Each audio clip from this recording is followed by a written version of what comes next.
todos. 7:06. Y estamos iniciando de inmediato, gracias por esta espera, señor ministro. Es una cadena nacional que estamos obligados a pasarla, además de información, ¿no? Una información del viaje, justamente. Les decía, está ya con nosotros el señor general Osvaldo Jarrín, y una primera visión de su visita a los Estados Unidos. Hace un rato, antes de iniciar el diálogo, comentábamos de que si hay algunas diferencias de estos encuentros y la experiencia suya como general de la República y ahora como ministro, les llevarían a decir qué diferencias encuentran entre la relación actual que ustedes logran con el viaje y las anteriores. ¿Cuáles podrían ser estos matices? Bienvenido, general, buenos días. Buenos días, gracias por la invitación. Efectivamente, lo que tenemos es un cambio significativo que parte desde la política internacional determinada por el señor presidente constitucional de la República. Recordemos que ha sido su disposición abrirse al sistema internacional y tener relaciones diplomáticas y de cooperación con todos los países. Uh-huh.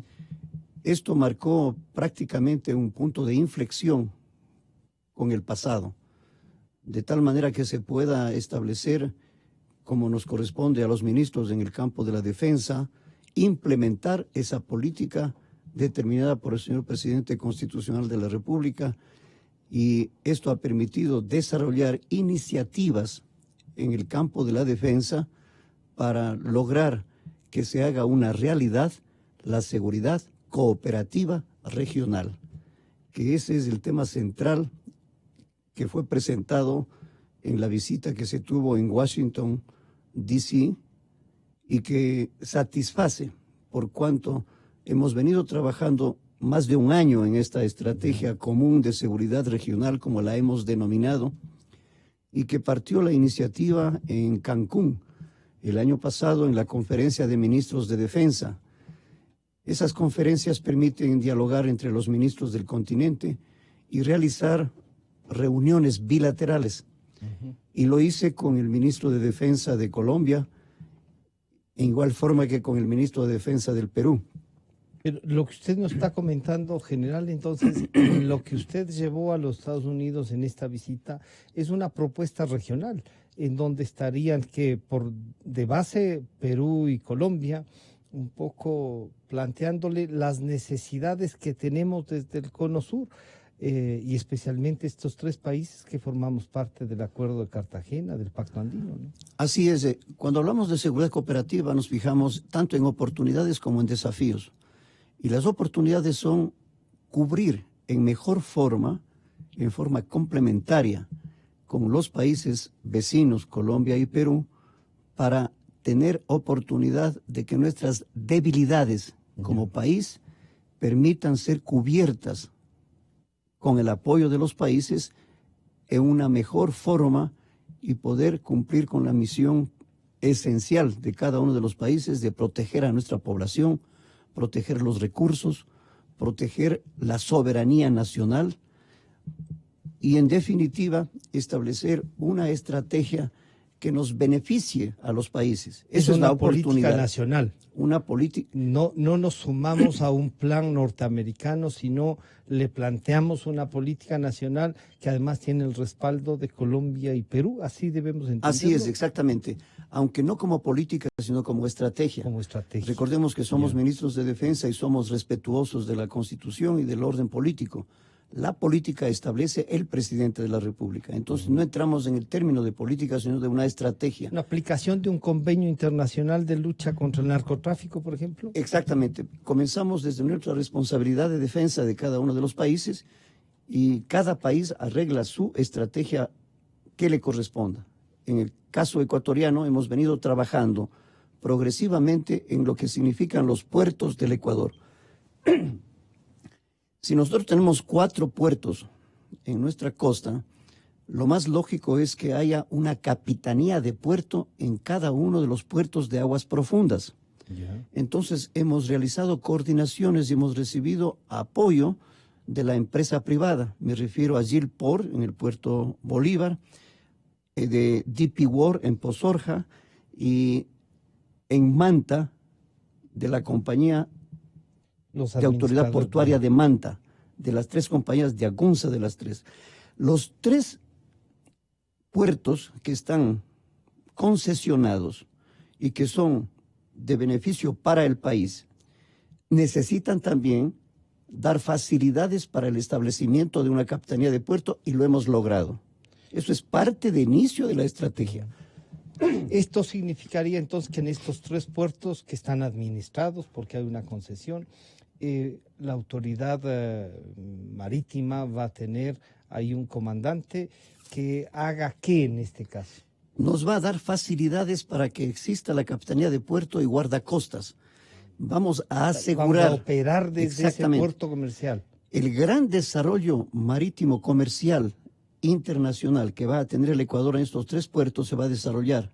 Y lo que va a hacer es darnos facilidades para que una capitanía de puerto con guardacostas pueda realizar mejor control del tráfico marítimo, control de todas las actividades legales que se cumplen, de comercio, de transporte, de intercambio, de la industria pesquera que existe justamente alrededor de estos puertos, y que este comercio internacional marítimo sea realizado de la mejor forma para el crecimiento económico del país. Es un triángulo de seguridad. Hablo de los 3 puertos. Sí. El 4.º puerto es de Esmeraldas. También. Este puerto... Y ese debe tener una connotación especial por la frontera. Exactamente, tiene mayor trascendencia todavía por cuanto está cerca de Tumaco y prácticamente conforma el corredor por donde está siendo utilizado por el narcotráfico.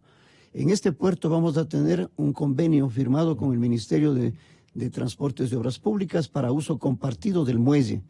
Esto nos va a permitir más permanencia de guardacostas en este muelle. Los 4 puertos forman la línea de base denominado Triángulo de Seguridad. Ya. Y el vértice está en la isla San Cristóbal, en Galápagos. Este triángulo, obviamente, va a permitir, con esta circunscripción, que la Fuerza Naval cumpla con el patrullaje marítimo, con la exploración aeromarítima, y en esto interviene el P-3, el avión P-3 de los Estados Unidos, para cooperar en esta estrategia nacional del Triángulo de Seguridad Marítima. Ahora bien, este triángulo no es exclusivamente, como acabamos de mencionar, del Ecuador, porque está a la vez que logrando una cooperación para el mejor cumplimiento de las misiones de defensa, también permite que se pueda controlar el mar territorial, el espacio marítimo, el espacio aéreo con apoyo del P-3, y en esto consideramos que tanto Colombia como Perú tendrían en idéntica forma oportunidad de mejorar sus condiciones y también de hacer un frente común para afrontar esta amenaza del narcotráfico. Esta estrategia del Ecuador entonces se amplía y se dimensiona a una estrategia común de seguridad regional. El P-3 es el mismo avión de la base de Manta, general. ¿Y cuál es? Y le pediría hacer una diferencia entre llegar a un acuerdo para que pueda operar este avión desde alguno de nuestros aeropuertos y la diferencia de tener, yo recuerdo el convenio que era de uso de las instalaciones de la base de Manta, que en definitiva sí tenía un personal, pero que era para la operación ¿es este mismo avión? ¿Es otro? Y la diferencia que tendríamos entre ese acuerdo operativo de la base de Manta y este otro de cooperación. Hay que considerar que estamos hablando de una diferencia de 15 años de lo que existía en los medios y la operación de la base de Manta. Por consiguiente, ahora el avión P-3, Orión como se le conoce, tiene mejor tecnología y su capacidad radárica le da oportunidad de una mayor cobertura. Por esta razón, el protocolo o programa de cooperación que tenemos con los Estados Unidos le permite que realice cada mes en una forma aleatoria su presencia para realizar el apoyo a la Fuerza Naval en la exploración aeromarítima. Regularmente lo hace el Ecuador con defensa aérea y la exploración aeromarítima, pero con el P-3 se potencializa. Y eso es lo que necesitamos para tener mayor información para la detección de naves y de instrumentos utilizados para el transporte de la droga. Un control de toda el tráfico, diríamos así, marítimo, que va a ver que puede haber barcos ilegales. Así es. Detectaremos también barcos pesqueros que que estén en aguas marítimas del Ecuador o que estén rompiendo las leyes. Bueno, esencialmente es para el narcotráfico. Les parece. El P3 Lo no otro hace más no. que ese trabajo, sí, y que es suficiente Claro. por la inmensidad de nuestro mar territorial, que no solamente está circunscrito a las 200 millas que tenemos de la zona económica exclusiva, sino a todos los espacios que quedan como aguas internacionales entre las dos zonas económicas exclusivas. Me refiero hablando del continente y hablando de las Islas Galápagos, porque ahí hay un corredor. Pero todo está cubierto por el avión y por la exploración aeromarítima que realiza nuestra Fuerza Naval. Pero es evidente, los radares que nosotros tenemos y la capacidad de exploración no es la suficiente. Y con el avión P3 nos vemos en mejores condiciones. Esto es prácticamente la principal obtención del apoyo y ratificamos Anderson, quien él es el responsable área de América, la política de defensa de los Estados Unidos. Ya. Y además con Sergio de la Peña, que él es el subsecretario responsable de las políticas de defensa latinoamericanas. La conversación de los dos permitió evaluar el trabajo del P3 y ratificar que continuará en este tipo de misiones. Esto ya es un gran avance. Este avance que usted nos señala nos hace recordar, diría yo así, el tema de los radares. El Ecuador ha logrado ya instalar los radares. ¿Usted definió qué pasó con esos radares que compraron, nunca los instalaron, que nunca funcionaron? ¿Tenemos radares, general?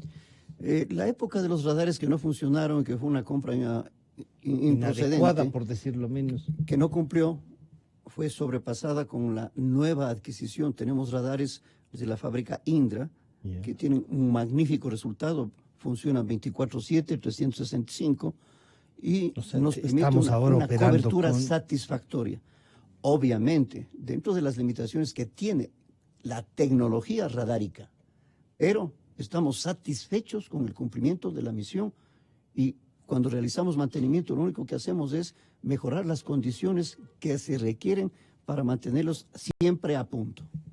Se habló algo de volver a trabajar con una estructura como la vieja Escuela de las Américas, de que los oficiales nuestros tengan una preparación, compartan tecnología, y supongo que también habrán hablado del equipamiento que tienen nuestras Fuerzas Armadas, si es o no necesario repotenciarlas.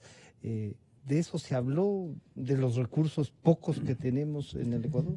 Son dos campos. El uno es de entrenamiento, capacitación y el otro de recursos. En el primer tema, como se pudo constatar, nosotros tenemos ya cubiertos todas las ofertas, tanto de cursos como de agregadurías y representaciones militares. Nosotros tenemos agregados militares de Ejército, Marina, Fuerza Aérea, tenemos un asesor en el Colegio Interamericano de Defensa y un delegado a la Junta Interamericana de Defensa, que el Ecuador, desde la década pasada, estaba fuera de la Junta Interamericana.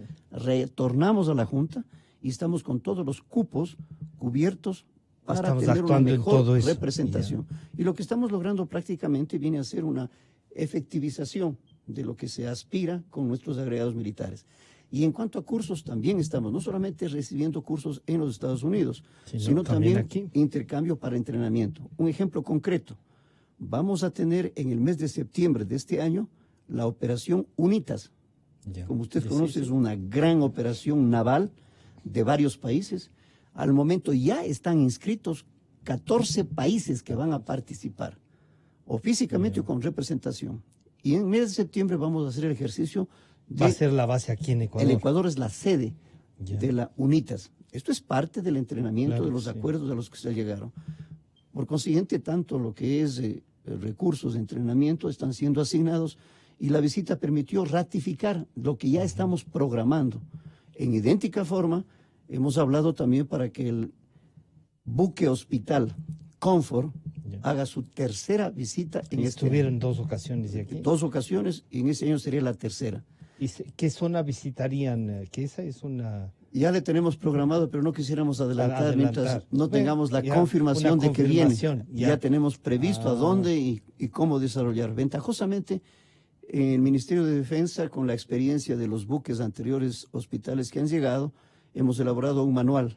Entonces es muy práctico que apenas llegue enseguida se pone en cooperación, porque no solamente trabajamos con el Ministerio de Defensa y el buque hospital, sino que es una coordinación con el Ministerio de Salud, con los hospitales, con las universidades. Y las comunidades y también. La comunidad, evidentemente, que se beneficia de esta atención médica gratuita. ¿Qué tipo de atención médica le ofrecieron, general, ahí? Además de ya la experiencia que tenemos de que han estado dos, ¿no? Normalmente vienen de 10 a 12 especializaciones médicas y la instalación de los quirófanos, la vez anterior se tuvo cerca de 300 intervenciones quirúrgicas gratuitas que se realizó. Todo corre a cargo de los Estados Unidos con el buque hospital. Hablaron de armamentos, de las necesidades que tenemos, de la posibilidad de que provean los propios norteamericanos armamento, porque eso un poco puede decir, oigan, después de semejante recepción, ¿nos venderán armas? Se han preguntado, sobre todo en las redes sociales, que si bien hay que tener cuidado, no hay que descontarlas. Ese tema es bastante sensible y muy importante. El año 2019, a pesar de las difíciles condiciones económicas de nuestro país, hemos tenido una especial atención para defensa. Y me cabe la gran satisfacción de poder decir que el 98% de los proyectos de adquisiciones de equipamiento militar ha sido cumplido a su plenitud. 98% del 100% del proyecto de inversión, del presupuesto de inversión. De todo lo que está programado, se cumplió el 98%. Y ahí estamos hablando. Hemos comprado mediante licitación internacional y de gobierno a gobierno. Hemos aplicado las dos metodologías. No ha habido compra, vulgarmente se dice a dedo, no ha habido. Lo que ha habido es licitación y de gobierno a gobierno, además de que haya ganado la mejor casa, de gobierno a gobierno, la responsabilidad para el cumplimiento del contrato. Hemos adquirido 6 helicópteros franceses, de las mejores casas del mundo, Airbus. 6 helicópteros. 6 helicópteros bimotor para la Fuerza Aérea. En idéntica forma de 8 aviones de entrenamiento, porque nuestros pilotos tienen que graduarse con prácticas acrobáticas, porque es un piloto de combate. Hemos comprado 8 aviones de la casa Groff, alemana. 8 aviones. 8 aviones. 18 lanchas ribereñas para el ejército, para la frontera norte. A más de la que estamos recibiendo por parte de Petroecuador, que son 12 lanchas con motor. De tal manera que podemos tener cobertura. ¿Es un convenio entre el Ministerio de Defensa y la empresa petrolera? Sí, nos hace una donación de esos, pero eso se refuerza a los 18 equipos que hayamos comprado con todos sus repuestos y equipamiento, 18 lanchas ribereñas especiales justamente para el sector fluvial de la frontera norte. Esto es para seguridad y para mantener operativa la fuerza. Para el patrullaje fluvial que necesita realizar el ejército y la marina en la frontera norte. La experiencia suya como general, usted diría que nuestras Fuerzas Armadas,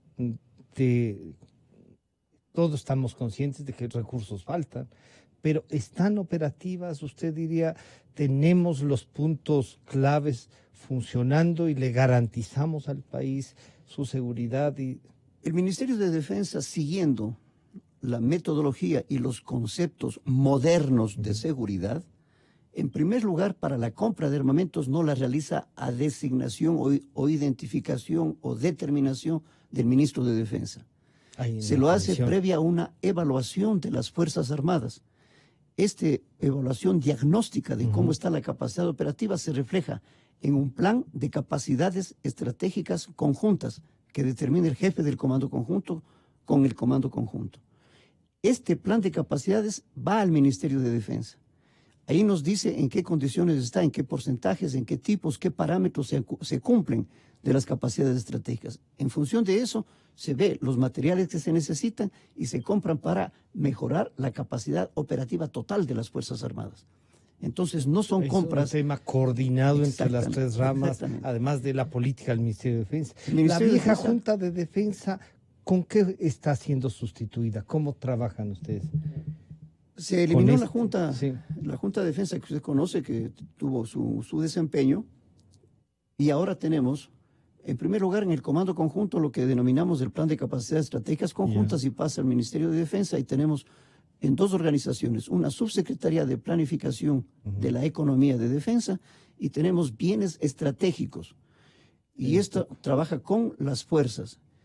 Actúa el cuadro de mando integral, es decir, no hay autoritarismo, no hay designación por voluntad y de cualquier X interés, sino es un asunto institucional, bien estructurado y con la alta gerencia como se debe manejar una institución. ¿No hablaron entonces de adquisición de armamentos en esta No, visita? porque todo ese armamento hemos comprado, como acabo de mencionar, en Israel, Sí. Israel, Francia, Francia, y Inglaterra. Alemania, ¿no? Estamos también viendo materiales que están siendo analizados para la adquisición, como por ejemplo para ciberdefensa, que es el nuevo Ya. proyecto que estamos para este año. Conversaron, le preguntaron a usted algo sobre el tema de octubre. Le dijeron, oiga, general, vimos unos conflictos, el señor Vargas estaba pidiéndoles que tumben al presidente. Conversaron de ese tema, no les interesa a lo mejor, y usted le está dando un tratamiento exclusivamente interno al tema de la relación con los movimientos indígenas y sociales, para luego ver el tema de la CIDH. No sé si usted también compartió la Así es. reunión del canciller con la presidenta de la comisión. Pero le preguntaron eso, ¿el gobierno norteamericano tiene alguna idea de esto? No, es un tema absolutamente político, No, ya. y eso no se trata en el Pentágono, son Ya. asuntos militares. Pero queríamos aprovechar de estar en Estados Unidos porque si no era en esta oportunidad, en cualquier momento hubiéramos estado en la Comisión Internacional de Derechos Humanos, porque como había manifestado en varias oportunidades, no había satisfacción con el informe que Con fue el informe. presentado al país. Y eso es lo que hicimos. Tuve la oportunidad de acompañarle a nuestro canciller. Visitaron a doña Esmeralda entonces. Exactamente, Arosemena. nos reunimos con ella y con sus asesores, con la secretaria y su asesor. Y en esta reunión pudimos expresarle las inquietudes. Por mi parte, yo le manifesté, sin que se vaya a malinterpretar. Ya. Nosotros sabemos la misión y la función que tiene la Comisión Internacional de Derechos Humanos y cómo obedece al Pacto de San José de Costa Rica, y la misión que tiene dentro de la OEA, porque es parte de la OEA. Sí, sí. Entonces, las responsabilidades que se le expuso en función de sus misiones y de la misión cumplida en el Ecuador, que no fue a satisfacción. No quiere decir que fue una oportunidad de decirle lo que hacíamos las Fuerzas Armadas o lo que hacían las instituciones. Sino la inconformidad de las cosas que estaban en el Sino informe. que el primer nivel de su trabajo, que es obtener fuentes, informaciones, como se ha dicho, de 500 entrevistas, que me parece magnífico, estupendo, así debe ser. Pero a más de eso, se debe obtener información y se debe hacer un análisis en qué ambiente se obtiene esa información.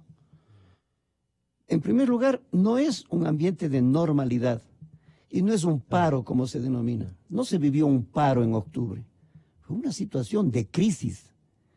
Entonces, una cosa es que un nivel más alto. un nivel al más del- alto de gravedad, Ya. y que eso está analizado en Naciones Unidas. Hay que ver cómo son las situaciones.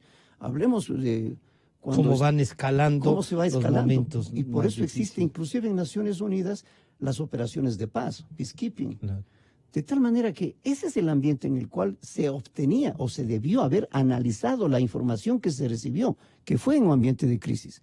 En tercer lugar, la CIDH, La CIDH, CIDH, la Comisión Interamericana de Derechos Humanos, tiene expertos que tienen que analizar la situación sobre la cual se obtuvo la información, y no se aplicaron. No se hizo. No se aplicaron expertos ¿Usted que analicen. ¿Usted encuentra que hubo que un apresuramiento o hay todavía incluida en la CIDH una intencionalidad ideológica? El discurso de ellos ha sido: nosotros estamos para juzgar a quien usa la fuerza legalmente, o sea, a los estados. Así Y no es. podemos hablar del resto porque el resto se convierte en un delito y tiene que ser aplicada la ley nacional. Así es, eso es lo que corresponde. Pero para hacer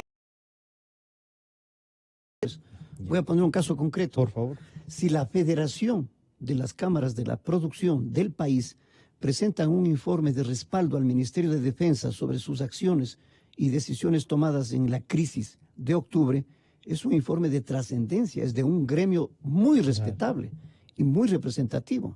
Debía haberse considerado. Claro, un que había sector, sectores no es- que se sentían garantizados por Exactamente. las Fuerzas Armadas. Ahí está determinándose las diferentes acciones que según las cámaras de la producción percibieron y consideraron que debería ser tomado en cuenta dentro de su análisis.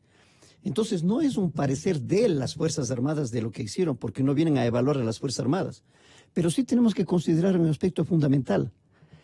Uno de los objetivos fundamentales de la Convención de Costa Rica y de la misma Comisión Internacional de Derechos Humanos es promover la democracia, porque es el único Es la sistema esencia. que permite garantizar los derechos humanos en De los todos. países. Eso se tuvo que ver. ¿Por qué? Las Fuerzas Armadas trabajaron y tomaron sus decisiones, como lo dije, único país en el mundo que para manejar una no utilizar armas de fuego. Y no hay una sola causa que haya provocado por disparo de un arma un incidente, una fatalidad confrontación. de ningún tipo. De los muertos hablaron, bueno, tenemos un informe incluso del defensor del pueblo. Eso ha sido que todavía perfectamente presentado por la ministra de Gobierno. Gobierno. Excelentemente manifestado y demostrado los errores que se cometieron. Y el que haya tomado un informe inadecuado del defensor del pueblo y le haya hecho propio la Comisión Internacional de Derechos Humanos. Pero ese tema no me corresponde a mí directamente. Claro, es un tema. Es un tema pero más de estuvo en la conversación, mantuvo. Doña Esmeralda Rosemena, que ya es parte activa, digamos, Es la de muchos presidenta, ¿no? años, de la comisión, estuvo receptiva, Sí, yo entendió diría las muy cosas, receptiva, sí. a tal punto de poder decir que lo que nosotros hacíamos es un informe para complementar y para que se tenga los diferentes puntos de vista, no solamente del Ministerio de Defensa, sino también lo hizo el canciller, Claro. y también de diversos sectores sociales, de los cuales presenté por escrito los informes correspondientes para que puedan tener lo que habíamos dicho y lo que dijo la misma presidenta, la necesidad de que expertos analicen la información en forma completa. General, se nos fue el tiempo, muchas gracias por acompañarnos, pero estamos en una línea de cooperación, de sometimiento, regresamos que, como algunos dirían, ya se fueron al imperio, oigan, esto es otra cosa. ¿Usted siente con su experiencia que tratamos, obviamente es una gran potencia, ¿no? Pero hay un trato igual, el Ecuador se siente representado por usted, que hemos conseguido cubrir las falencias que tenemos con esto? Criterios disonantes siempre van a existir, pero hay que considerar conceptualmente cuáles son los hechos. Cuando hablamos de seguridad cooperativa, significa que nosotros decidimos qué y en qué y cómo, que es decisión. Ahí está la soberanía. Si es que nosotros hablamos de supremacía y si hablamos de las leyes a nivel nacional y de reconocimiento, es decir, desde el exterior del reconocimiento de la soberanía, así es como se cumple en forma bidireccional. Primacía de las leyes nacionales y reconocimiento internacional.